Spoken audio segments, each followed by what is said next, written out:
그 김하나 하구님이 설교를 들었는데요. 제목이 예수님을 섬기는 사람이에요. 어떻게 보면 참 진부하죠? 예수님을 섬기는 사람. 근데 본문을 보니까 제목이 반짝반짝 빛나는 것 같아요. 그죠? 그 본문에서 예수님을 섬기는 사람, 이런 제목을 끌어내는 건 참 좋죠. 본문을 기가 막히게 선택했어요. 지극히 작은 자 하나에게 한 것이 곧 내게 한 것이니라. 김하나. 근데 지극히 작은 자 하나에게 한 것이 자기에게 잘하는 게 예수님께 잘하는 거다. 이런 얘기인데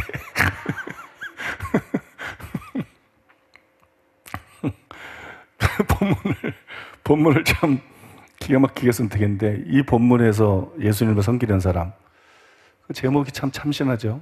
제목을 참 잘 정하신 것 같아요. 칭찬해드리고 싶고요. 그 이제 설교도 들어봤는데, 첫 번째가 하나님의 사랑을 경험해야 예수님을 섬기는 자가 될 수 있다. 세계명 예를 들었죠.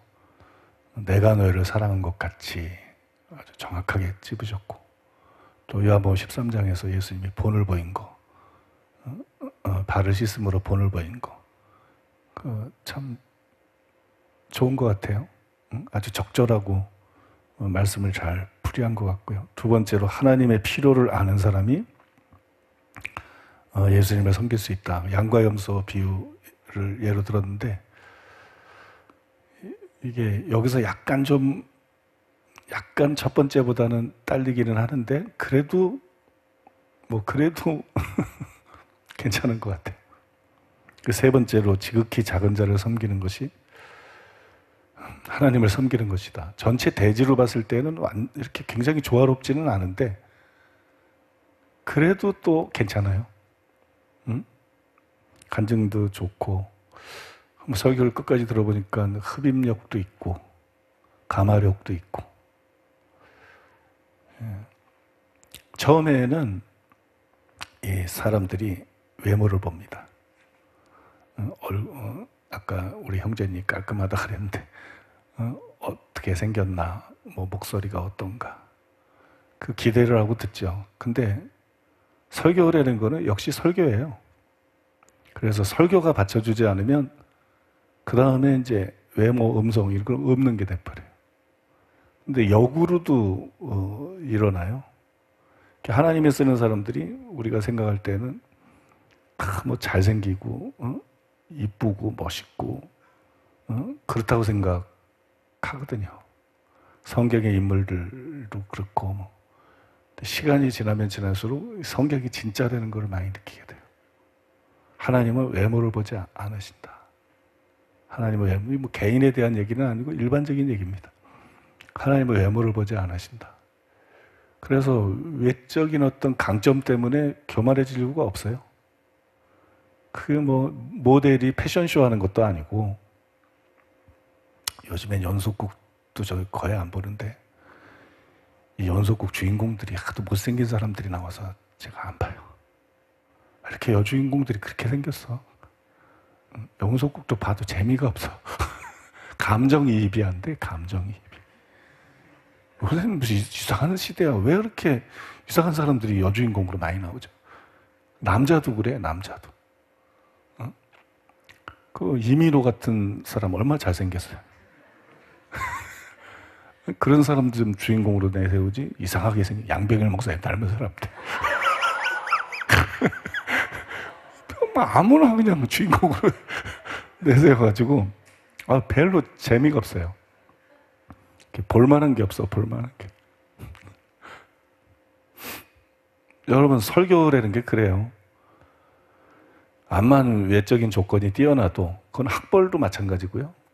무슨 뭐 어디 나왔대 막 이러잖아요, 그죠? 처음엔 기대를 갖죠. 근데 설교 몇 번 들어보세요. 그래서 들을 게 없다, 은혜가 안 된다, 그러면 나머지는 그냥 다 없는 거 돼버려요. 그리고 뭐 외모나 뭐 이런 게 뛰어나지 않다 할지라도 설교의 은혜가 돼보세요.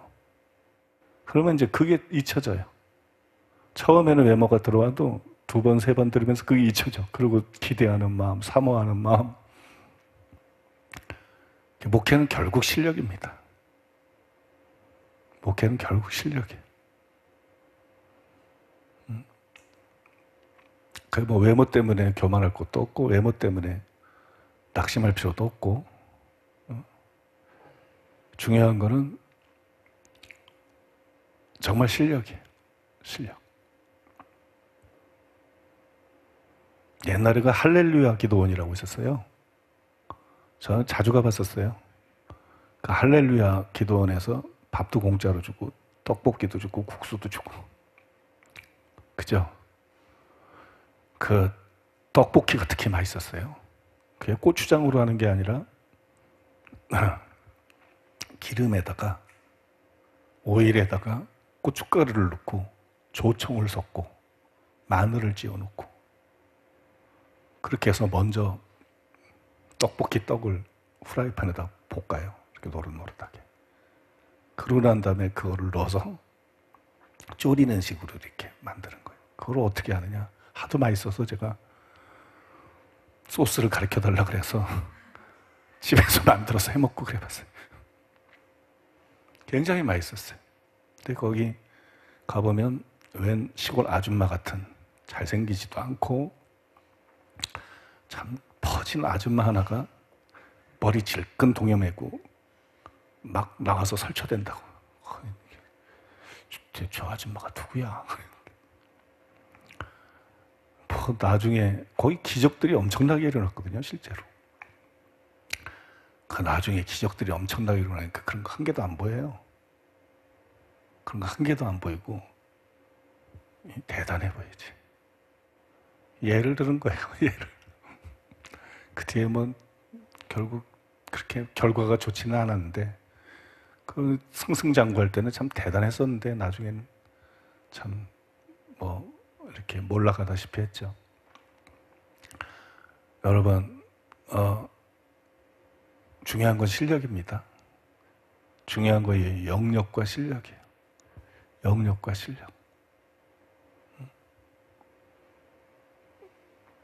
영역과 실력을 갖춰서 통하는, 하나님의 사람으로 통하는. 그 뭐 엘리사도 보니까 대머리여 올라가라, 대머리여 올라가라. 그러니까 대머리였던 것 같아요. 바울도 뭐 그렇게 인물이 좋지 않았다고 보통 학자들이 얘기하죠. 결국은 실력입니다. 진검승부. 진검승부해야 돼요. 근데 실력이 내가 볼 때 두 가지인 것 같아. 하나는 이 영성. 영성.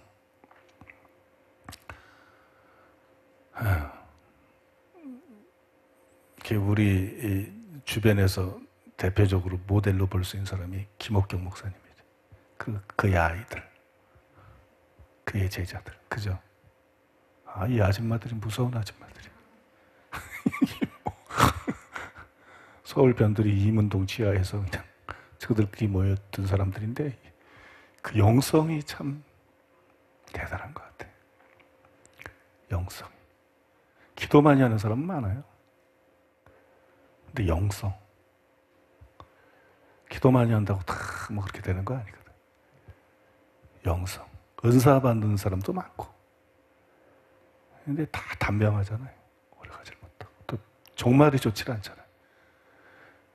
치유 쪽으로 쓰임받은 사람들은 특별히 한 90% 이상이 종말이 안 좋아요. 아까 그 김계하 원장도 얘기했지만, 현실의 권사님도 그렇고, 우리나라만도 보세요. 조용기 목사님도 그렇고, 이천성 목사님도 그렇고, 우리나라도 치유 쪽으로 크게 쓰는 사람 중에 종말이 좋은 사람들이 거의 없어요. 역사적으로도 세계적으로 쓰임받은 사람들이, 치유 쪽으로 쓰임받은 사람 중에 종말이 좋은 사람들이 거의 없어요.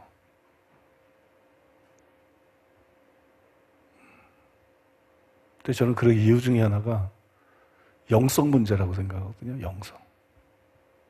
영성이 주가 돼야 되는데 은사가 주가 돼버리면,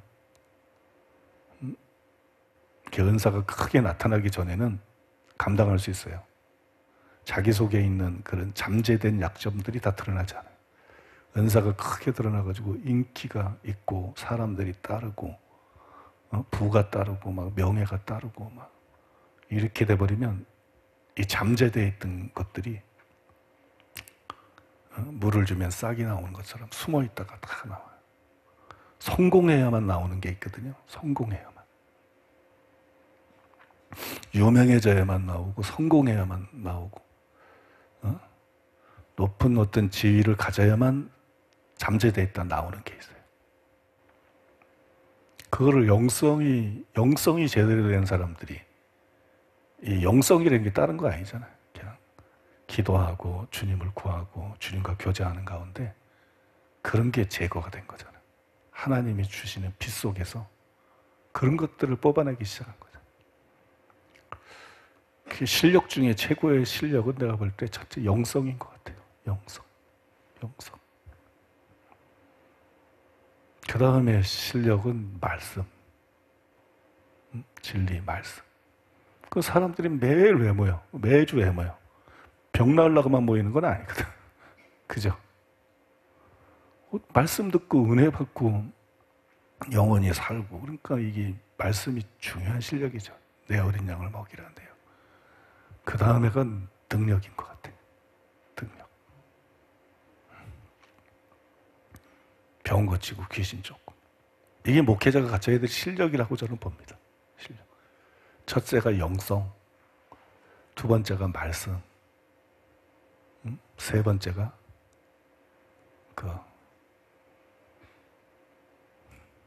능력.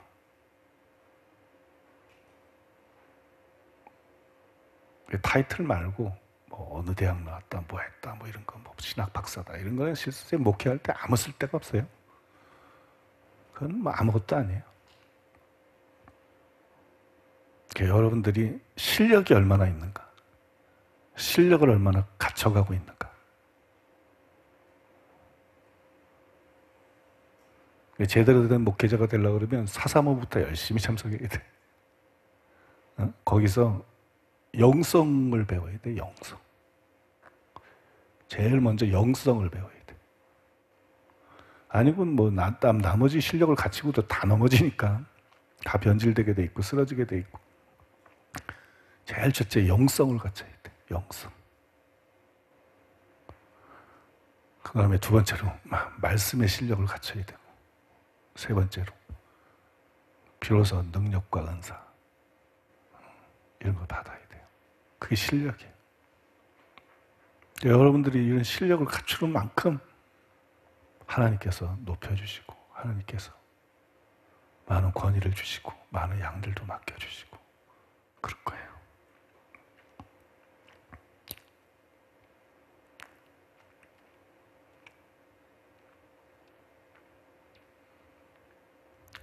다른 거로 재지 말고 항상 이거로 자기를 살펴보세요. 영성. 영성은 뭐 결국 자기가 깨지는 게 영성이고, 기도 몇 시간 한다, 이게 꼭 영성은 아니거든. 자기가 깨지는 게 영성이고, 영성은 결국 예수님 닮는 게 영성이고. 그죠? 영성은 다른 거 없어요. 주님으로 채워지는 게 영성.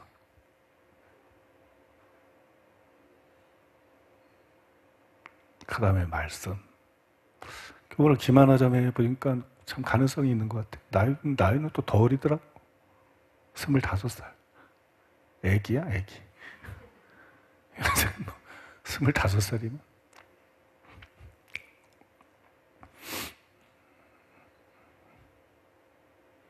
설교 잘 들었고요. 가능성이 있는 것 같아요. 열심히 정진하셔서 실력을 갖추시고 더 갖추시고 하나님 앞에 귀하게 쓰임받게 되기를 바랍니다.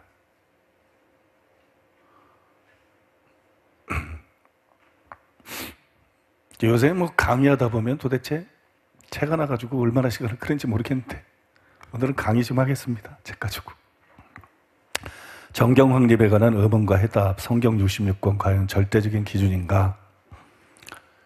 구약이나 신약이나 많은 위경과 외경이 있는데 그 중에 66권을 교회 회의에서 정경으로 결정한 걸 어떻게 믿을 수가 있느냐? 이런 문제를 우리가 다루고 있죠. 첫째로 종교회의에서 결정한 정경 목록을 어떻게 신뢰할 수 있는가? 정경이라는 말은 캐논, 뭐 기준이라는 말인데 잣대가 된다, 기준 된다. 근데 그냥 성경이라는 말입니다. 성경과 다른 책은 완전히 다르잖아요. 그죠? 성경은 절대적인 기준이고 다른 책들은 성경에 의해서 분별해야 될 대상들이고 정경은 그냥 간단히 성경이라는 말인데 절대적인 기준과 표준이 되는 책이다. 그런 의미인데 정경, 즉 성경의 권위가 절대적인 이유는 두 가지예요. 첫 번째는 아마 말씀드린 것 같아요. 성경은 하나님의 말씀이다. 왜 성경은 하나님의 말씀인가? 디모데후서 3장 16절에 하는 것처럼 모든 성경은 하나님의 감동으로 됐기 때문에. 하나님의 감동으로 됐다는 것은 하나님의 호흡으로 됐다는 거고, 그거는 하나님이 말씀하셨다는 얘기고, 또 성령께서 감동하셔서 성령께서 그걸 주셨다는 거죠. 성령께서 그 진리를 계시해 주셨다는 거죠. 계시라는 거죠. 하나님께로부터 온 것이다. 순수하게 하나님께로부터 온 계시다. 그게 이제 영감됐다는 말의 의미예요. 성경은 66권 전체가 영감된 책이기 때문에 그래서 절대적인 권위를 갖고 있다는 걸 말씀드렸고요. 두 번째로 성경은 완전하다. 뭐 사무엘하 22장 31절, 시편 18편 30절, 19편 7절 이런 데 보면 하나님의 말씀이 완전하다는 말이 많이 나와요. 제가 자주 드리는 말씀인데 시편 12편 6절에 보면 여호와의 말씀은 순결하며 흙 도가니에 7번 단련한 은 같도다. 도가니는 풀무를 말하는 거예요. 풀무를 말하는데 풀무에 넣어서 은을 녹여가지고 그 속에 있던 불순물들을 다 태워버리는데 7번을 그렇게 해서 순은만 남은 거. 그런 것 같은 것이 하나님의 말씀이다. 여기서 하나님의 말씀은 성경을 말하는 거기 때문에 성경 말씀을 말하는 그런 것이 성경이다. 그게 그 정경이다. 잠언 30장 5절에 보면 하나님의 말씀이 순전하다 그랬는데 그래서 하나님의 말씀은 순전한 말씀이 되는 거예요. 순전한 말씀이다. 시편 119편 160절에서 이런 말씀이 있죠. 주의 말씀의 강령은 진리오니. 외인그루뎀이 잘 지적을 했는데 주의 말씀의 강령이 진리라는 것은 주의 말씀의 강령이 진리라는 것은 하나님의 말씀이 집합적으로 뿐만 아니라 그 개체를 볼 때에도 다 진리다. 주의 말씀의 강령이 진리라는 건 하나님의 말씀 중에 어떤 건 진리고 어떤 건 진리가 아니고 이게 아니라 성경 말씀 전체가 진리라는 거예요. 성경 말씀 전체가 진리다. 근데 이런 성경이 정경으로 기독교의 경전으로 인정받게 된 게 여러분도 들으셨겠지만 주 367년이에요. 주 367년에 아타나시우스 부활절 서신에서 교회가 이제 공개적으로 처음으로 그 얘기를 했는데 그 뒤로도 이제 계속 여러 회의들을 통해서 이게 다시 재확인이 되고 받아들여져서 그래서 이제 성경 66권이 기독교의 경전이다. 그렇게 확정이 되고 우리가 그렇게 받아들이고 있는 거예요. 근데 우리가 이 결정을 어떻게 믿을 수 있느냐? 그게 문제 요점이죠. 어떻게 믿을 수 있느냐? 십계명은 하나님이 직접 써서 주셨으니까 그게 하나님의 말씀이라는 것을 우리가 쉽게 받아들일 수 있는데 그리고 정경 66권을 예수님이 결정을 했다든지 사도들이 결정했다 그러면 우리가 그분들에게 주어진 권위를 하니까 그냥 의심 없이 고민할 필요 없이 그냥 믿고 받아들이면 되는데 이 뒤에 교회 협의회에서 결정한 걸 어떻게 믿느냐? 교회 협의회에서 우리를 이단이라고 결정했잖아요. 그죠? 과거에는 한기총에서, 나중에는 한기총에서 아니라 그랬지만 처음에는 한기총에서 지금도 한교연, 그죠? 통합, 만원교단 이런 것들이 모여서 결정하는 걸 어떻게 믿을 수 있느냐? 그럼 교계의 결정을 어떻게 믿을 수 있느냐? 이런 의문이 당연한 것 같아요. 당연한 거. 가시적인 교회가 있고 비가시적인 교회가 있잖아요. 비가시적인 교회는 진실하지만 가시적인 교회 안에는 뭐 벨놈들이 다 있는데, 목사들 중에, 학자들 중에, 조건을 가진 것 중에 뭐 별것들이 다 있는데, 이거 모여서 이게 정경이다 결정을 우리가 어떻게 믿을 수 있느냐? 제가 이 질문을 신학교 강의할 때 받았을 때 그런 대답을 했어요. 뭐라고 대답했냐면, 우리는 하나님의 섭리를 믿을 수밖에 없다. 그런 대답을 했어요. 만약 구약의 정경이 잘못되어 있었다면 살아계신 하나님께서 그분들을 통해 말씀하지 않았겠는가? 신약 정경도 여러 종교회의를 통해 정해진 것이지만 같은 입장을 가질 수 있다. 만일 정경으로 결정된 책 중에 어떤 책이 잘못되었다면 하나님께서 어떤 형태로도 말씀하시지 않았겠는가? 다른 것들에 대해서 수없이 계시하신 성령님께서 왜 그 문제를 바로잡지 않으시겠는가? 교회의 터가 되는 정경의 확정 문제를 살아계신 하나님께서 방관하셨겠는가? 그렇게 생각하는 것은 너무나 비이성적인 것이다. 그러므로 우리는 하나님의 다스리심과 섭리를 가장 확실한 증거 중에 하나로 받아들여야 한다. 우리는 하나님을 신뢰해야 된다. 강의하면서 이제 제가 그런 질문을 받고 즉흥적으로 일단 그런 답변부터 드렸는데, 제가 이 주제를 연구하면서 보니까 많은 신학자들이 저하고 똑같은 생각을 했더라고요. 같은 대답들을 했더라고요. 여러분 잘 아는 권영경 교수님, 성경이 하나님의 말씀이라는 고백은 이 역사적 과정에 하나님의 간섭이 있었다는 고백을 포함한다. 하나님이 간섭하셨다. 그걸 믿어야 된다. 듀 토잇은 또 하나님의 섭리로 정경이 형성되고 편찬되었다. 우리가 정경을 연구할 때 정경의 형성 과정 속에 나타난 하나님의 섭리를 식별할 수 있어야 한다.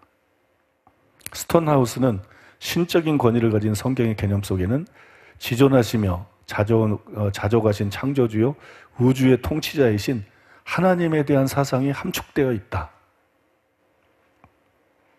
웨인 그루뎀도 그런 얘기를 길게 해서 그냥 동일한 얘기를 했다. 그렇게만 넘어가고, 박형룡 교수님도 그런 얘기를 했더라고요. 박형룡 교수님도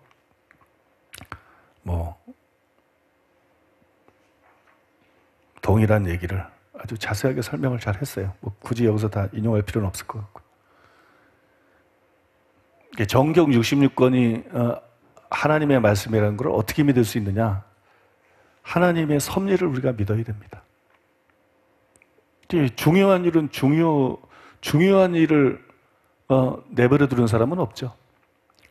중요한 일은 먼저 하게 돼 있죠. 근데 정경은 교회의 토대가 되는 거잖아요. 그죠? 교회의 토대가 되는 거고, 모든 신앙과 사역의 토대가 되는 건데, 정경 확립하는 것은 그 무엇보다 중요한 문제 중에 하나인데, 하나님이 그 일을 방관하셨다? 하나님이 그거를 교회의 불완전한 교회 협의 어떤 결정에 맡겼다? 그렇게 볼 수는 없다는 거예요. 하나님이 섭리하셨다고 믿어야 됩니다. 믿습니까? 하나님이 살아계시고 주관하시는 분인데 하나님께서 섭리하셨다. 하나님의 섭리, 이걸 우리가 믿을 수밖에 없고 믿어야 되는 거죠. 그죠? 그게 자세히 설명을 안 하더라도 너무 당연한 것이기 때문에, 상식적인 것이기 때문에 하나님이 이런 중요한 문제를 방관하셨을 리가 없다. 그래서 하나님의 섭리가 제일 첫 번째 그 증거가 되는 겁니다. 두 번째로, 구약의 39권은 과연 절대적인 권위를 가진 정경인가? 앞에 거는 이제 개괄적으로 성경의 정경성에 대해서 설명해 드린 거고요. 이제 구약의 정경성에 대해서 설명해 드리려고 그러는 건데, 구약이 39권인데 이게 절대적인 권위를 가진 성경이라는 증거가 있느냐? 있죠. 몇 가지 증거가 있는데, 첫 번째가 유대교의 증거예요. 유대교의 증거. 하나님께서 구약 시대에는 직접 말씀하시기도 하고, 신약도 마찬가지지만 직접 말씀하시기도 하고 사람들을 통해서 말씀하기도 했는데, 이 하나님이 말씀한 거를 성문화 작업을 했어요. 책으로 이렇게 만드는, 문서화하는 그런 작업을 했는데 그게 성경이죠. 그러니까 우리가 성경을 자세히 읽어보게 되면, 구약 성경을 자세히 읽어보게 되면 이 성문화 과정을 우리가 발견할 수가 있는데, 이 성문화 과정의 제일 첫 번째가 뭐예요? 십계명이죠. 그러니까 성경은 하나님이 쓰시기 시작한 거예요. 그 하나님이 마치신 것인데, 하나님이 직접 당신의 손으로 돌판에 십계명을 쓰기 시작한 거. 이게 정경의 제일 첫 번째 형태예요. 십계명이. 정경의 제일 첫 번째 형태고, 그 다음에 모세가 십계명 외에도 하나님께 말씀을 들어가지고 그거를 다 기록했죠. 그게 모세오경이잖아요, 그죠? 모세오경. 근데 여기서 중요한 게 있는데, 모세오경의 저자가 누구예요? 모세죠. 근데 모세가 뭐라고 썼어요? 이 사람 모세는 모든 지면 위에 가장 온유한 자더라. 되게 뻔뻔하죠? 그래서 이제 많은 자유주의 신학자들은 이게 모세가 쓴 게 아니다. 자기에 대해서 대놓고 이렇게 쓴 사람이 누가 있느냐, 뭐 이런 얘기를 합니다. 근데 바울은 자기가 겸손하다 그러잖아요. 겸손으로 행했다 그러잖아요. 그죠? 어쨌든 이제 그렇게 제동을 거는 사람이 있고, 더 심각한 건 뭐냐면 모세가 자기 장례식을 썼다는 거죠. 자기가 어떻게 죽고 어디에 장례가 되고, 그죠? 그걸 소상하게 썼다는 거예요. 죽기도 전에. 그래서 이제 자유주의 신학자들은 이거 모세가 쓴 거 아니다, 그렇게 말해요. 그죠? 여러분 어떻게 생각하세요? 지금 모세오경의 저자는 모세가 맞아요? 우리 맞는다고 배웠고 맞는다고 알고 있죠? 그리고 맞아요. 모세오경의 저자는 모세예요. 근데 어떻게 자기 장례식을 썼을까요? 하나님이 모세오경을 쓰게 하기 위해서 장례식을 환상으로 밑에 보여줬을까요? 그러면 이렇게 보여줬다 그럴 것 같은데. 이건 분명히 목격한 사람이 쓴 거거든요. 목격한 사람이. 근데 뭐 이거 어떻게 그럼 모세오경이 모세예요? 모세가 저자예요? 이게 난해구 중에 하나거든요. 이게 난해구 중에 하나예요. 답은 뭐냐면 모세가 모세오경을 썼어요. 그게 성경에도 나와 있어요. 그러니까 그러니까 신명기 31장 24절 26절, 모세가 이 율법의 말씀을 다 책에 써서 마친 후에 모세가 여호와의 언약궤를 메는 레위 사람들에게 명령하여 이르되, 이 율법책을 가져다가, 그러니까 모세가 이 율법의 말씀을 다 책에 써서 마친 후에, 그죠?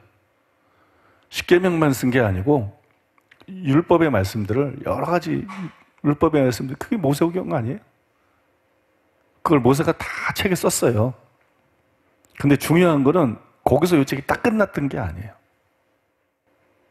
요 책이 딱 끝난 게 아니고 여호수아가 그 책을 마무리를 했어요. 여호수아가 그 책을 마무리를 했습니다. 그게 여호수아 24장 20절. 여호수아가 이 모든 말씀을 하나님의 율법책에 기록하고, 하나님의 율법책이 뭐예요? 모세가 이 율법의 말씀을 다 책에 써서, 그게 하나님의 율법책이지. 모세가 십계명뿐만이 아니라 자기가 받은 모든 말씀들이나 이런 거를 모세오경에 다 쓴 거예요. 그 다음에 모세 사후에 모세 후계자 여호수아가 여기다 추가를 한 거예요. 그게 성경에 나와 있는 거예요. 여호수아 24장 26절, 여호수아가 이 모든 말씀을 하나님의 율법책에 기록하고, 여기서 답이 나오는 거죠. 모세의 장례식을 누가 썼을까요? 여호수아가 쓴 거예요. 여호수아가. 이해가 되십니까? 모세오경의 저자는 누구예요? 모세예요. 성경에 나오잖아요. 모세가 율법의 말씀을 다 책에 썼다고. 모세오경의 저자는 모세예요. 근데 어떻게 자기를 지면 위에 가장 온유한 사람이냐? 그건 여호수아가 썼을 가능성이 높은 거예요. 어떻게 자기가 저자인데 자기 장례식이 나오느냐? 그건 여호수아가 모세 율법책에다 또 썼다 그랬잖아. 그죠? 그건 여러분 여호수아가 쓴 거예요. 믿습니까? 이 사람 모세는 하나님을 대면하여 아는 자요. 뭐 그 후에는 다시 모세 같은 선지자가 일어나지 못하였나니 어떻게 자기에 대해서 뻔뻔하게 이렇게 쓰냐? 여호수아가 쓴 거예요. 그 여호수아가 쓴 겁니다. 조금 더 이상한 게 아니죠. 모세오경의 저자는 모세입니다. 믿으시기 바랍니다. 모세의 장례식이 들어가 있든 말든 지면 위에 가장 온유한 자가 자기라고 써있든 말든 모세오경의 저자는 실제로 모세고 여호수아가 마무리를 한 거예요. 모세가 거의 모든 내용을 쓰고 여호수아가 마무리를 하고 이게 정경이 된 거죠. 십계명을 받고 모세가 율법책에다 율법을 기록하고 그 다음에 여호수아가 거기에다 필요한 걸 더 추가로 기록하고 그죠? 그래서 이게 이제 모세오경이죠. 그 다음에 이제 선지자들을 통해서 하나님께서 말씀하기 시작했죠. 사무엘상 10장 25절 사무엘이 나라의 제도를 백성에게 말하고 책에 기록하여 여호와 앞에 두고 대상 29장 29절 다윗 왕의 행적은 처음부터 끝까지 선지자 사무엘의 글과 선지자 나단의 글과 선지자 가세의 글에 다 기록되고 역대하 20장 24절 뭐 역대하 26장 22절 역대하 32장 32절 뭐 그 비슷한 얘기도 쭉 나와 있습니다. 근데 여기서 한 가지 의문이 있는데 그게 뭐냐면은 어떻게 한 나라의 역사를 기록한 게 성경이 될 수 있느냐. 흔히 그러잖아요. 구약은 이스라엘의 역사다 이러잖아요. 그게 맞는 말이거든요. 창세기부터 이스라엘의 시조, 우리나라 따지면 당군 얘기부터 시작하는 거거든. 그죠? 응?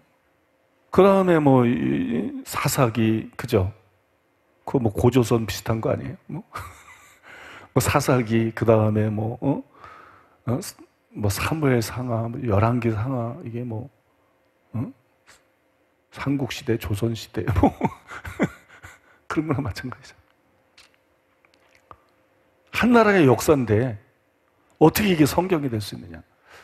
옛날에 이스라엘의 역사를 우리가 왜 알아야 되느냐? 그 이스라엘의 역사가 그 열왕기상하 뭐 역사서 읽어보면 다 뭐 은혜스러운 내용만 있는 것도 아닌데, 이게 왜 성경이냐? 이게 어떻게 성경일 수 있느냐? 그죠? 왜 성경일까요? 이 이스라엘 역사가 왜 성경일까요? 구속사기 때문이에요. 구속사. 아브라함은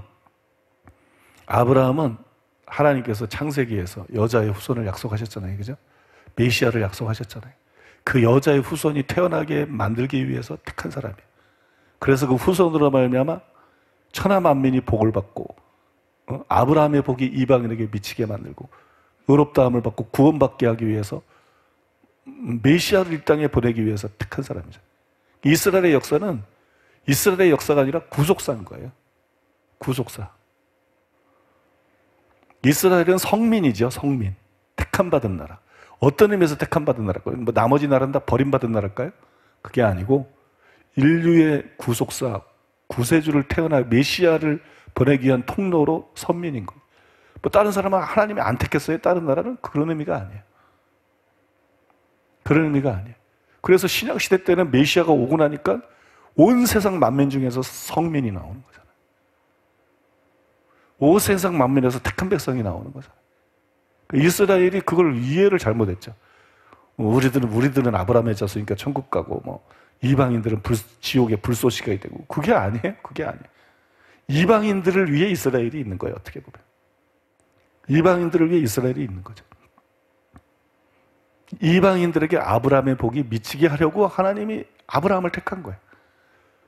이스라엘의 역사는 구속사다. 성경은 무슨 책이라고요? 단순히 하나님의 말씀이 아니에요. 하나님의 말씀했다고 성경이 아니에요. 성경은 구속사가 성경이에요. 그래서 성경이 왜 구약시대 때는 뭐 몇천 년인지 몰라도 약 4,000년이라고 치면 구약시대 때는 4,000년 동안 계속 계시가 있고 성경이 기록되는데 왜 신약시대 때는 100년도 안 돼가지고 성경이 끝나버리느냐? 4,000년, 구약은 4,000년인데, 그죠? 왜 신약시대 때는 100년도 안 돼가지고 계시록이 기록되고 성경이 끝이에요? 왜 성경이 끝이에요? 왜 그들이는 성경이 안 쓰여져요? 성경은 구속사기 때문에. 인류의 창조부터 타락부터 여자의 후손을 약속하시고 보내기 위해서 아브라함을 택하시고 하나님께서 그 나라를 통해서 계속 말씀하시고 그 나라를 보호하시고, 그죠? 그러다 나중에 메시아가 오셨잖아요. 십자가 지시고 부활하시고, 그래서 제자들이 이 그 의미에 대해서 성령이 가르침과 계시를 받아서 복음과 진리를 제대로 정리하고, 그게 요한계시록까지. 구속사 중심이니까, 그래서 구약은 4,000년이라도 신약은 100년 안에 딱 끝나버린 거예요. 그 성경은 단순히 진리를 다룬 게 아니에요. 진리는 무한해요. 진리를 다룬 게 성경이라면 우리는 성경 읽다 죽어야 돼. 설교할 틈도 없어, 읽느라고. 죽을 때까지 읽다가 그냥 읽다 죽어야 돼. 또 성경은 하나님의 모든 말씀을 기록한 것도 아니에요. 하나님의 모든 말씀 기록한 거 아니에요. 그러니까 이단 사람꾼들이 착각한 거지. 성경은 하나님의 계시인데 지금도 계시를 받는다 그러면 뭐 이단이다. 웃긴 놈 새끼들이지. 웃긴 놈들이야. 무식한 놈들. 말도 안 되는 얘기죠. 계시를 받는다고 하나님의 말씀을 받는다고 성경이 될 수 있는 게 아닌 거예요. 성경은 구속사인 거예요. 구속사가 끝났는데 지금 뭐 천국을 갔다 오든 예수님을 만나든 하나님이 직접 음성을 듣든 천사를 만나든 환상을 보든 무슨 상관이에요? 그건 당연히 있을 수 있는 거죠.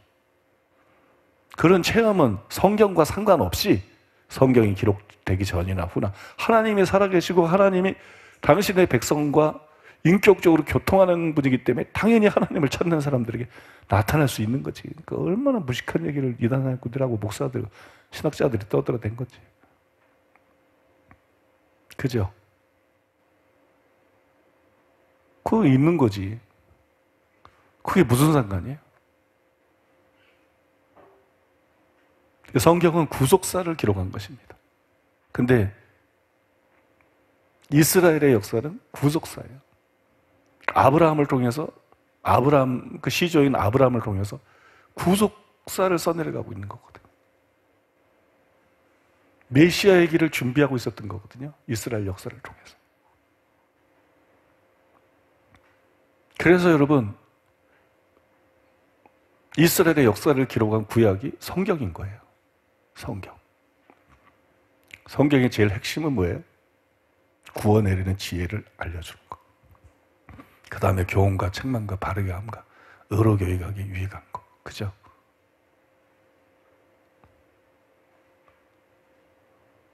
그래서 이제 왜 사사기가 성경인지, 왜 창세기가 성경인지, 왜 출애굽기, 또 더구나 사사기, 뭐 열왕기상하, 사무엘상하, 사무엘하, 열왕기상하, 역대하 이런 게 성경인지 여러분들 이해가 되실 거예요. 선지서들은 뭐 그러다 그래도 선지서들은 뭐 이사야, 예레미야, 에스겔 하나님의 선지자들이 하나님의 말씀을 받아서 말했으니까. 근데 이건 이스라엘의 역사들이 이게 왜 성경인지 구속사이기 때문에. 믿습니까? 구속사이기 때문에 그것이 성경이고. 그게 나는 우리나라 역사보다 사실 이스라엘 역사를 더 잘 알아. 왜 한국 사람이 우리나라 역사보다 이스라엘 역사를 더 잘한다는 게 말이 되느냐? 당연한 거예요. 우리는 한국인이기 이전에 지구인인 거예요. 그냥 인류. 그 인류에게 제일 중요한 건 난 한국 사람이다, 일본 사람이다, 중국 사람이다, 미국 사람이다. 이거 아니에요. 인류에게 제일 중요한 것은 구원이에요. 구원. 구원받아서 천국 백성이 되느냐 안 되느냐지 내가 한국 사람이다, 일본 사람이다, 중국이 아니에요. 내가 천국 사람이 되느냐 안 되느냐, 내가 천국 백성이 되느냐 안 돼. 이게 제일 중요한 것이지. 그죠? 그러니까 우리나라 역사도 바르게 알아야 되겠지만 우리나라 역사보다 7배 가치가 있는 것이 이스라엘의 역사예요. 우리나라 역사보다 7배 아니 7,000배나 가치가 있고 우리가 반드시 알아야 되는 게 구약 성경의 구약 그 이스라엘의 역사예요. 그런 걸 무료하게 생각하지 말고 그걸 무료하게 생각하지 말고 귀하게 여기고 그렇게 읽어야 될 줄로 믿습니다.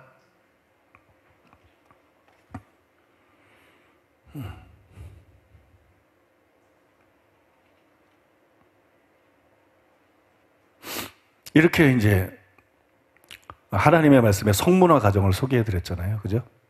십계명으로 시작해가지고 모세, 그 다음에 여호수아, 그 다음에 선지자들이 주로 역사들을 많이 썼어요. 아까 말한 것처럼 가시라든지 뭐 나단이라든지 뭐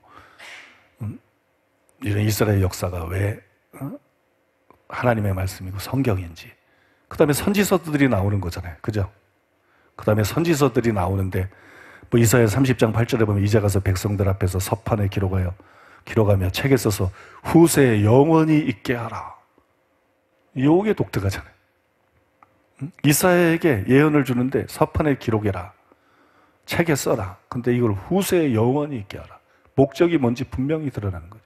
이거는 그냥 개인적인 계시를 기록하는 게 아니에요.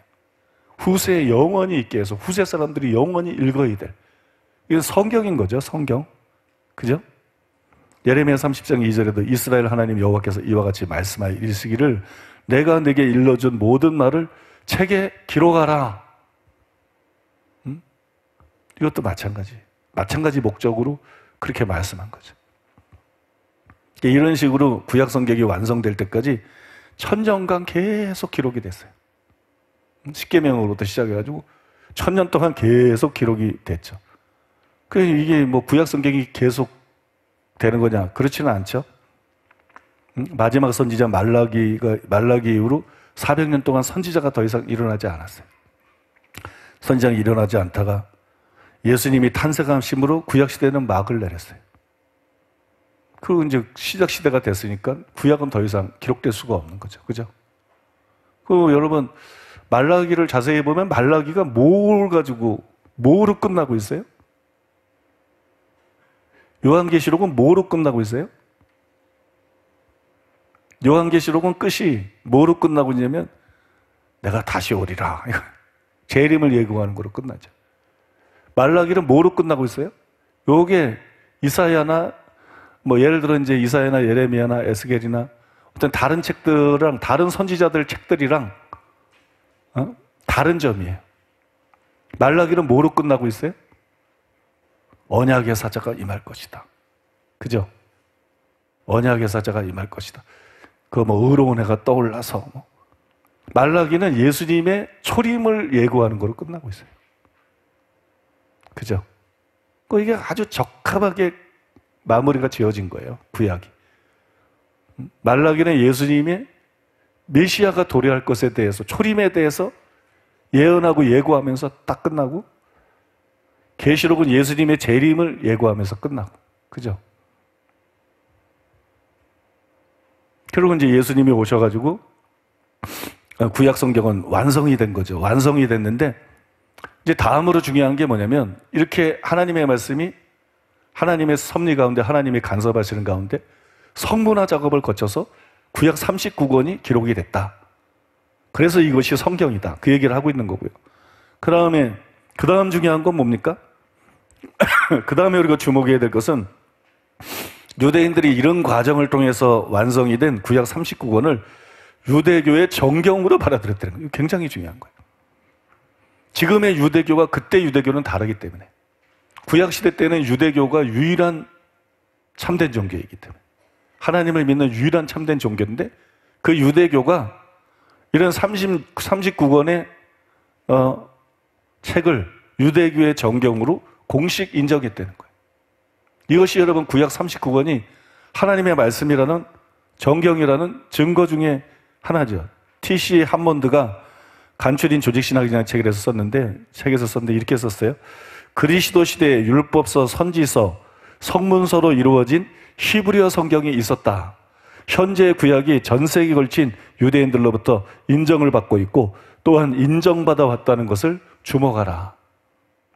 벌써 이제 예수님 당시 때 구약 39권을 성경으로, 구약의 정경으로 유대교에서 공식적으로 인정하고 있었고 그게 여러분 받아들여지고 있었다는 거예요. 그렇게 공식적으로 받아들여지고 있었다는 거죠. 이거는 굉장히 중요한 증거죠. 그죠? 구약 39권이 정경이라는 굉장히 중요한 증거인데 오늘 이 강의를 마무리하는 데 있어서 그 웨인 그루뎀이 한 말을 마지막으로 소개하고 일단 강의를 마치고 질문을 받겠는데요. 웨인 그루뎀이 하나님의 말씀이 성문화된 것, 문서화된 거죠. 성문화라는 말은 문서화됐다는 말인데 하나님의 말씀이 성문화됨으로써 얻을 수 있는 유익 세 가지를 정리를 했는데 첫째는 다음 세대를 위해 하나님의 말씀을 훨씬 더 정확하게 보존할 수 있다. 기억에 의존한다든지 구전으로 전승하는 것은 문서화하는 것보다 믿을 만한 방법이 아니다. 우리가 놀이하는 것 중에 몇 사람 쭉 세워놓고 첫 사람한테 귓속말로 싹 말하고 그 다음에 말하고 그 다음. 그거 희한하죠? 한국말 다 알아들을 수 있고, 그죠? 근데 나중에 보면 엉뚱한 얘기 하잖아요. 응? 나중에 보면 엉뚱한 얘기 하죠. 구전으로 전해려오는 거는 믿을 수가 없어요. 사람이라는 건 또 똑같은 말을 들어도 자기 방식으로 이해하거든요. 자기 방식으로. 그래서 거기 자기 해석이 막 들어가거든요. 뭐 덧붙이기도 하고, 그죠? 빼기도 하고. 그렇잖아요? 그래서 오늘 수양관에서 차를 타고 오면서도 제가 지난주에 캔 산삼 2뿌리하고 또 그거 가진 적어가지고 산삼을 그 전에 캐가지고 혼자 산에 키우고 있던 걸 한 12뿌리를 더 캐가지고 여기 밑에 갖다 심으려고 성도님들 보라고. 그래서 14뿌리를 심으려고 그러는데 이걸 심으려고 그러면 이제 조심해야 되는 것들이 있는데 그 어떻게 이걸 이제 심어야 된다. 그걸 말로는 안 돼요. 하도 엉뚱하게 전달하기 때문에. 말로 하면 같이 오던 목사님들이 이게 전달이 엉뚱하게 돼. 그래서 녹음을 해요. 차 안에서 녹음을 해. 이건 이렇게 몇 가지 이렇게 조심해서 이렇게 심어야 된다. 그러니까 구조는 믿을 수가 없어요. 정확한 보존과 전달을 위해서 성문화가 반드시 필요하다. 둘째로 기록된 말씀을 계속해서 읽을 수 있는 기회는 신중한 연구와 토론을 가능케 하므로 이 말씀들을 좀 더 바르게 이해할 수 있고 그래서 확실하게 순종할 수 있게 해준다. 이겁니다. 기록된 말씀을 계속해서 읽을 수 있는 기회는 신중한 연구와 토론을 가능하게 해준다. 그래서 그 말씀을 바르게 이해할 수 있게 해준다. 확실하게 순종할 수 있게 해준다. 여기서 뭐 깨달아지는 게 없어요? 여기서 뭐 느껴지는 게 없어요? 책을 사야 된다.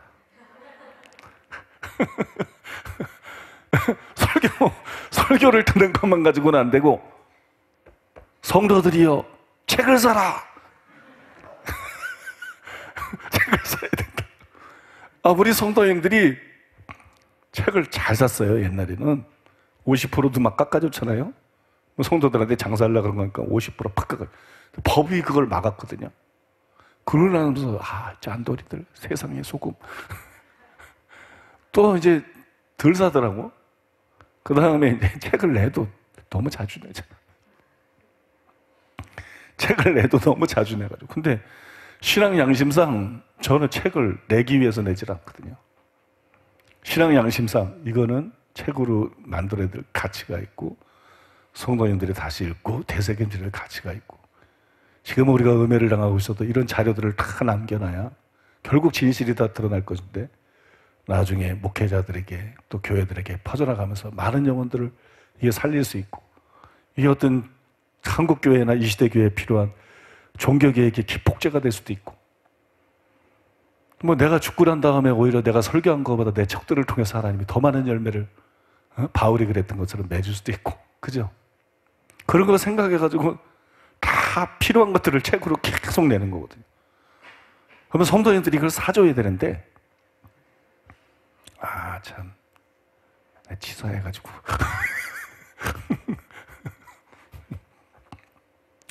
여러분 설교로 들었는데 책으로 살 필요가 있을까? 설교 듣는 거하고 읽는 거하고는 틀려요.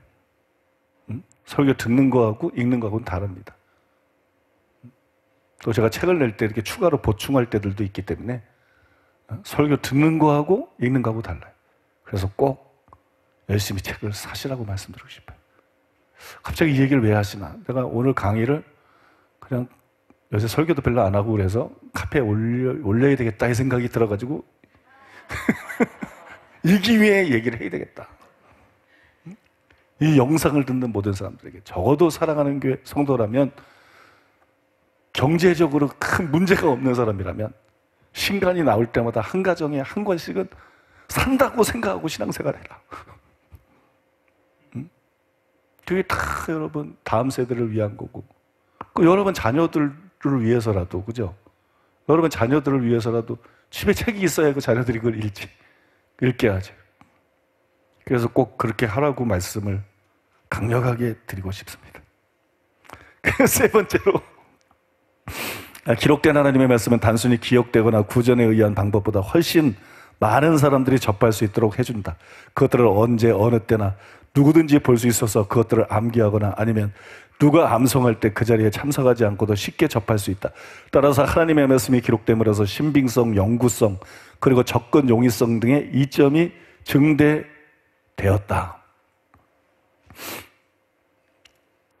그죠? 단순히 기억해가지고 구전에 의한 방법보다 하나님의 말씀을 기록하면 훨씬 더 많은 사람이 접할 수 있다. 그죠? 그거 사실입니다.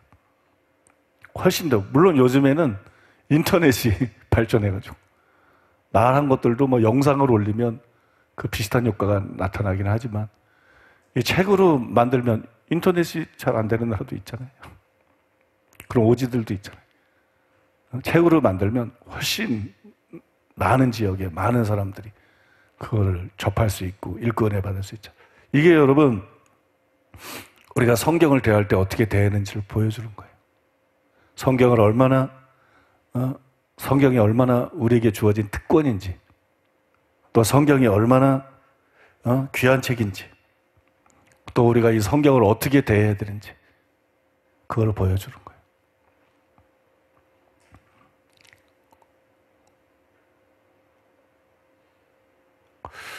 저는 항상 이렇게 지난 날들을 돌이켜보면서 내가 두 번째를 선택했다 그런 생각이 들어요. 내 인생을 되돌아보면서 내가 두 번째를 선택했다 그런 생각이 들어요. 그 내가 뭘 선택했느냐? 솔로몬이 하나님께 지혜를 구했어요. 내가 봤을 때 솔로몬이 두 번째를 선택한 것 같아요.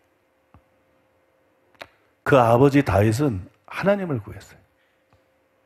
내가 전에도 구하였던 거 그 한 가지를 구하리니 하나님의 전에서 하나님의 아름다움을 바라보고 기뻐하는 것이라. 다윗은 하나님을 찾는 사람이었어요. 다윗은 하나님의 얼굴을 구하는 사람이었어요. 그래서 그는 그냥 왕으로서 높은 자리에 있었던 게 아니고 시편 24편인가? 거기에 나오는 하나님의 거룩한 산 정상에 올라서 하나님의 임재와 하나님의 영광을 보고 하나님과 교제하고 하나님과 동행하는 삶을 산 사람이에요. 하나님이 다윗과 함께 하시고 그래서 다윗은 날마다 강해지고 어디를 가든지 다윗을 승리하게 하시고 믿습니까? 하나님이 다윗의 전부였었고 그 한 가지가 다윗이 가진 모든 것을 가질 수 있게 만들었고 가능하게 만들었고 그 솔로몬의 아버지 다윗은 최고의 걸 선택했어요. 그게 하나님 자신이었어요. 그게 한 가지였어요. 그런데 안타깝게도 그 아들 솔로몬은 나쁜 걸 선택하진 않았는데 최하의 걸 선택하진 않았는데 두 번째 걸 선택했어요. 그게 지혜입니다. 그게 지혜. 그래서 솔로몬이 그렇게 변질될 수도 있었고 넘어질 수도 있었다고 저는 생각해요. 근데 내가 나 자신을 가만히 생각해 보니까 내가 두 번째를 선택했다 그런 생각이 들어요. 나는 장로교에서 자랐거든요. 합동교단 목사님이 저를 전도하고 그 다음에 이제 초등학교 5학년 때까지는 그 합동교단에서 시장생활, 초등학교 5학년 때 울산으로 이사가서 그때부터는 이제 통합교단에서 신앙생활. 장로교가 말씀 그러잖아요. 어렸을 때부터 막 그 목사님 설교 듣고 반사 선생님들 설교 들으면서 말씀의 지혜가 중요하다. 말씀의 은사가 최고다. 이런 얘기들을 막 귀에 못이 박히면서 들었다. 그래서 저는 말씀을 구했어요. 말씀의 은사를 구했어요. 성경을 사랑하고 성경을 열심히 읽고 설교를 열심히 듣고 말씀의 은사를 구하고 말씀의 지혜를 구하고 그걸 아주 초등학교 어릴 때부터 말씀 연설을 간절히 구했어요. 고등학교 때도 마찬가지고 신학생 때도 마찬가지고 말씀 연설. 그래서 하나님께서 말씀의 지혜를 주셨어요. 말씀의 은사를 주셨어요. 말씀을 깨닫게 해주셨어요. 하나님의 말씀들이 막 저에게 임하기 시작했어요. 처음에는 구절에 대한 깨달음이다가 나중에는 설교가 한 편씩 저에게 막 임하기 시작했어요. 책이 한 권씩 저에게 막 계시적으로 임하기 시작했어요. 근본적으로 제 설교는 거기서 나온 거고, 근본적으로 제 책들도 거기서 나온 겁니다. 그리고 이제 독서를 많이 하는 것들이 그거를 더 살찌우고, 더 정리하게 해주고, 도와준 거죠. 그래서 우리 사랑하는 교회를 세운 게 가능했고, 왜 날 보고 이단이라 그러냐? 딴 목사들은 나처럼 성경을 사랑하지 않았기 때문이에요. 어릴 때부터. 딴 목사들은 나처럼 어릴 때부터 그렇게 간절하고 절박하게 말씀 연설을 구하지 않았기 때문에, 나처럼 그렇게 성경을 읽지 않았기 때문에. 딴 목사들은 교리를 배우는 데서 만족했다고. 나는 그러지 않았어요. 나는 성경 자체를 정말 알기를 원했어요. 학자들마다 의견이 다르기 때문에 정말 성령님이 나의 스승이 되셔서 날 가르쳐 주기를 원했고, 간절히 기도했고, 그 일이 일어났어요. 그래서 내 설교가 특색이 있던 것이고, 종교적이고 교리적인 목사들이 나를 이단으로 본 거예요. 자기들이 비성경적인 걸 깨닫지 못하고. 왜? 유대교가 진짜 하나님의 교회, 종교였지만 거기 사람의 계명이 있었잖아요. 메시아가 와보니까. 교회들 다르겠어요? 나중에 예수님 재림해봐요. 교회 안에 사람의 계명이 얼마나 많은지. 사람의 계명으로 하나님의 말씀을 폐한 것이 유대교 문제겠는가? 당연히 개신교의 문제지, 기독교의 문제지. 어거스틴이 제일 먼저 사람의 계명을 만들고, 칼빈이 그걸 강화시키고, 루터가 사람의 계명을 만들고, 장로교가 말씀하면서 이 개혁신학, 개혁신학은 가톨릭을 개혁하기 위한 신학이지 개신교를 끌고 갈 신학은 아니에요. 가톨릭을 개혁할 신학이지. 이제 이 개혁신학이 밑바탕이 돼가지고 개혁신학의 비성경적이고 잘못된 거를 다 극복하고 진짜 성경적으로 나가야 되는데, 목사들이 그 일을 안 했다는 거지. 학자들이 대부분 그 일을 안 했다는 거지. 그냥 개혁신학을 답습하고 가르치는 교리, 전통에 만족했다는 거예요. 근데 저는 어렸을 때부터 장로교에서 신앙생활을 했지만 장로교의 교리가 잘못된 거를 내가 초등학교 때부터 알고 있었다고. 왜냐면 성경과 다르니까. 내가 어릴 때부터 성경을 열심히 읽었는데 주의 말씀은 천천금은보다 귀하다. 나는 성경 구절 하나하나가 진짜 천천금은보다 귀하게 느껴졌어요. 주의 말씀이 내게 꿀보다 꿀성보다 더 달라. 정말 하나님의 말씀이 성경에 있는 게 나는 꿀보다 꿀성보다 더 달았어요. 저는 밥 먹는 걸 잊어버려가면서 성경을 읽었어요. 밥 먹는 걸 잊었어요. 그렇게 성경을 읽었어요.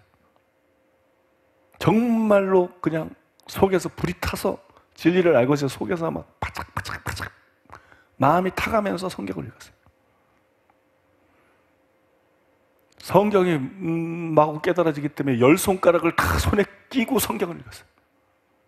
이리 찾아보고 저리 찾아보고 이 구절과 비교해보고 저 구절과 비교해보고 시간을 잊어버리고 성경을 읽었어요. 그러면서 성경을 깨닫기 시작했어요. 근데 나는 교리를 깨달은 게 아니라, 전통을 깨달은 게 아니고, 사람의 계명이 아니라 하나님의 계명을 깨달은 거라. 예수님이 실제로 말한 거, 그게 하나님의 계명이야. 바울이 실제로 계시받았던 거, 그게 하나님의 계명이고, 베드로가 쓴 거, 야고보가 쓴 거, 요한이 쓴 거. 그럼 제가 말하는 거 봐봐요. 장로교 교리하고는 틀려. 근데 성경하고 틀리는 게 없어. 그런데 이걸 보고 저그들이 잘못되어 있었는데 우리를 이단으로 본 게 이 한국교회 못된 목사들이라고. 정말 이것들 회개하지 않으면 지옥 갈 것들이 너무 많다고. 여러분, 어렸을 때부터 지혜를 구하고 말씀을 구하고 성령님께 가르침을 구하고, 그래서 그런 설교가 가능하고 책이 가능하고 사랑하는 교회를 세울 수 있었어요. 또 그것이 불필요한 것이 아니라 교회의 기초가 되는 거죠. 그게 교회의 기초잖아. 그게 에베소 2장 2장에 말한 건 20절에 말, 그게 교회의 터잖아. 원래 예수님이 사도들이 닦아놨는데 칼빈이 왜곡시켜놓고, 어거스틴이 왜곡시켜놓고, 루터가 왜곡시켜놓고, 개신교회가 왜곡시켜놓은 거, 응? 이게 터잖아. 이게 중요하기 때문에 하나님께서 교회를 새롭게 하고, 정말 모델이 될 수 있는 교회를 세우고, 정말 한국교회나 이 시대 교회를 개혁하고, 진정한 부흥을 일으키기 위해서 이게 반드시 필요했기 때문에 김옥현 목사님 같은 하나님의 사람들을 나한테 또 이렇게 연결을 시켜주신 거예요. 나하고는 상당히 종류가 다른 사람들인데 이렇게 연결을 이게 필요하기 때문에. 이게 필요한 건 사실이에요. 근데 나는 시간을 많이 지나고 나니까 두 번째를 선택했다. 그런 생각이 들어요. 나는 솔로몬처럼 두 번째를 선택한 사람이에요. 나는 말씀을 선택했어요. 나는 지혜를 선택했어요. 나는 성령의 가르침을 선택했어요. 그래서 남다른 설교를 할 수 있었어요. 완전하지 않지만 남다른 책을 쓸 수 있었어요. 근데 다윗처럼 첫 번째를 선택한 사람이 있어요. 그게 김옥경 목사님이에요. 다윗처럼 첫 번째를 선택한 사람.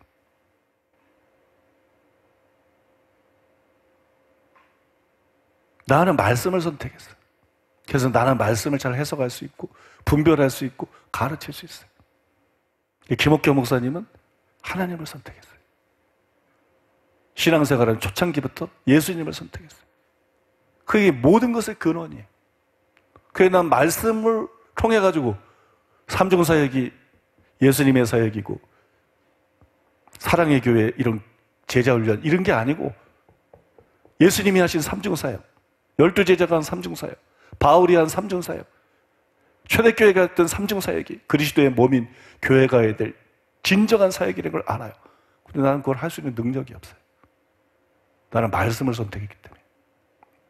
나는 말씀을 잘 분별하고 말씀을 잘 깨닫고 말씀을 잘 전하고 말씀을 잘 알 뿐이야. 이게 내가 선택한 거거든. 근데 김옥경 목사님은 하나님을 선택했어. 예수님을 선택했어. 그러니까 삼중사역을 할 수 있어요. 그분은 모든 것에 근원되는 분이기 때문에 모든 온전한 선물과 모든 좋은 것들이 빛들의 아버지이신 그분께로 나오기 때문에. 이래서 여러분, 우리 교회에서 큰 분란이 있을 때도 내가 내 동생인데도 동생을 선택하지 않고 김옥경 목사님을 선택한 거.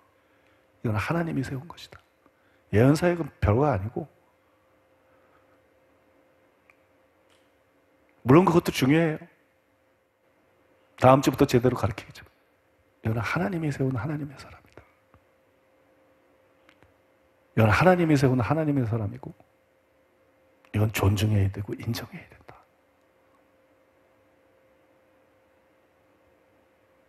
내가 담임 목사지만 김옥경 목사님은 엄청 존중합니다.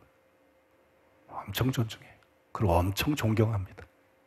엄청 사랑하고 엄청 존경하고 엄청 존중합니다. 왜? 이거는 뭐 담임 목사다, 뭐 협동 목사다, 부목사다 이런 문제가 아니에요. 이건 하나님의 사람인 거예요. 하나님의 사람. 제가 이 말씀을 왜 드리는지 알아요? 여러분, 진짜 인류가 되고 싶으십니까? 진짜 인류? 선택을 잘 하셔야 돼요. 나는 아무도 가르쳐준 사람이 없어. 내가 신앙생활 했던 통합교회에서는 하나님을 얘기하지 않았어. 하나님이라는 말은 많이 썼어도 하나님의 얼굴을 구한다, 하나님을 목적, 그런 개념 자체가 없었어요. 내가 신앙생활 했던 합동교회, 통합교회 마찬가지. 대부분의 교회들이 그렇지 않을까요? 그러니까 한국교회, 교회가 5만 개입니다, 여러분. 한국교회 교회가 5만 개예요. 목사들 중에 예수님처럼 베드로처럼 바울처럼 삼중사역을 성경대로 해낼 수 있는 사람이 몇이나 될 것 같아요. 전국적으로 그 교회가 5만 개고 목사들이 수만 명일 때 그 중에 10명이 나오겠어요? 100명이 나오겠어요? 교회가 실패하고 있는 거예요. 심각하게 실패하고 있는 거예요. 종교화되고 교리화돼가지고.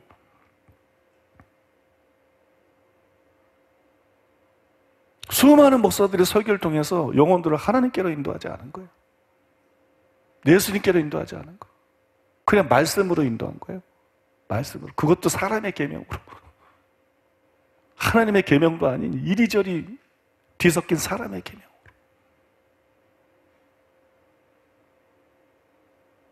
그러니까 여러분들이 말씀을 추구한다. 그러면 여러분 딱 이루됩니다. 여러분들이 나는 은사와 능력을 추구한다. 그럼 여러분은 이루됩니다. 나는 교회 성장, 막 조영기 목사님처럼 세계 최대의 교회, 세계 최대의 교회 돼도 이루야. 조영기 목사님이 솔직히 인류입니까? 큰 교회를 한 거지. 한 시대에 크게 쓰임받은 거지. 인류는 절대 아니지.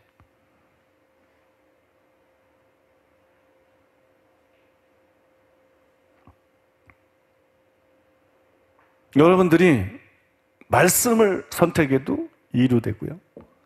은사를 선택하면 삼류되고. 이게 맞네.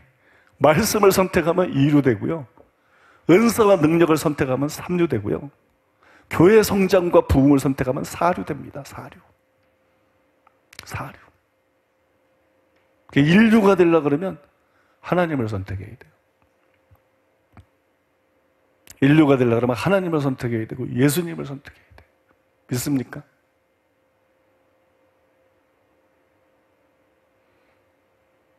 이게 내가 내 경험을 통해서 여러분들에게 해주고 싶은 얘기예요. 꼭 해주고 싶은 얘기. 진짜 인류가 되고 싶으면 절대로 말씀을 선택하지 말라. 말씀을 등한히 그런 얘기 아니라 말씀은 두 번째로 선택해야 되는 거지. 진짜 인류가 되고 싶으면 첫째 하나님을 선택하고 하나님의 얼굴을 구하고 하나님을 목적으로 추구하는 자고 한 가지에 집중하는 자가 되고, 둘째 진리를 사랑하고 성경을 열심히 읽고 말씀을 연구하고 지혜를 구하는 자가, 셋째 은사와 능력을 구하고 성령세를 구하고 성령의 권능을 구하는 자가 되고, 그 다음에 넷째 교회 성장이고 성교고 사역이고 이런 겁니다. 여러분 믿습니까? 이 우선순위가 분명해야 돼요. 우연히 그 신학교에서 100명이 졸업한다 그러면 우연히 여기서 막 어떤 인류 하나님의 사람이 나오고 이류가 나오고 삼류가 나오고 사류가 나오는 게 아니더라고. 다 심는 대로 거두는 거더라고. 그게 우연히 되는 게 아니야.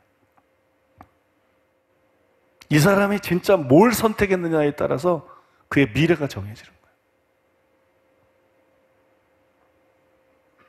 이 사람이 진짜 뭘 선택했느냐? 여러분의 선택은 무엇입니까? 제가 여러분 한 사람 한 사람이 묻고 싶어요.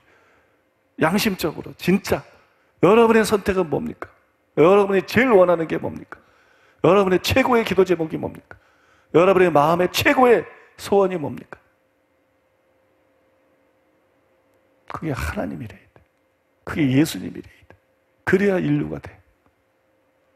그래야 인류가 됩니다. 이 영상 올린다 그랬으니까 이 영상을 보는 타교단 목사님도 마찬가지고 신학생도 마찬가지고 교수도 마찬가지고 신자들도 마찬가지고 여러분이 제일 원하는 것은 무엇입니까? 그리고 나는 모든 성도들에게 말하고 싶어.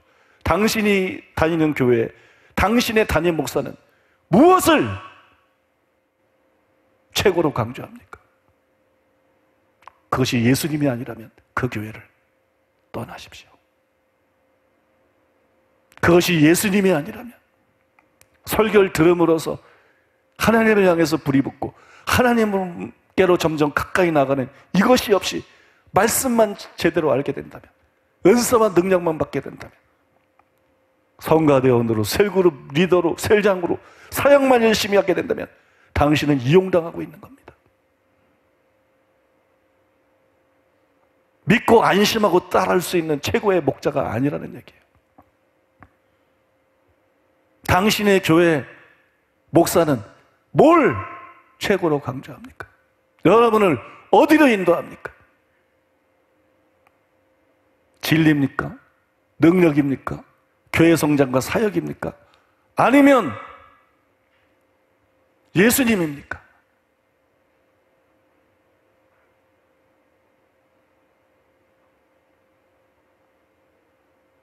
예수님께로 인도하는 교회들을 찾으세요.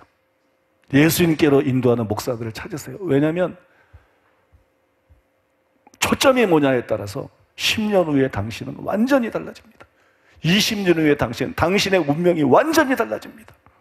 영원한 운명이 완전히 달라집니다.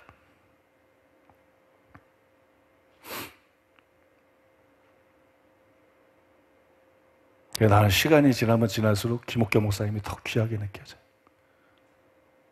더 보배롭게 느껴져요. 얼마나 이쁜지 몰라요, 봐도. 얼마나 귀하게 느껴지는지 모르고.